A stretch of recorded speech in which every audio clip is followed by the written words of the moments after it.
Today's tutorial, how to set error correction in C#. Hello everybody, welcome back. In this tutorial, we're going to learn how to set error correction in QR codes using the IronBarcode library in a .NET application. A QR code that still scans after it's been scratched, smudged, or printed on a copy-stained receipt, that's what error correction buys you. And IronBarcode lets you dial it in with a single setting. Let me show you how to set it up in C#. Setup first. Make sure that the IronBarcode NuGet package is installed. Then open Program CS, import the IronBarcode namespace, and set your license key.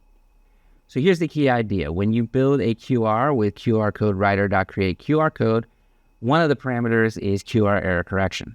That one setting decides how much of the code can be damaged and still read correctly. You get 4 levels to choose from: highest, high, medium, and low. Each one trades data capacity for resilience. The higher the level, the more damage that the code can survive, but the denser it gets. Low packs in the most data, highest survives the most wear and tear. So for this example, let's go with medium, which gives you about 15% error correction. That's the sweet spot for most real-world use.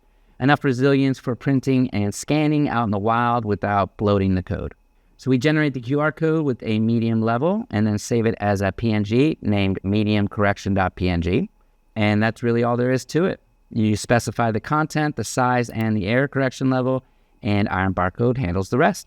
So let's go ahead and run it.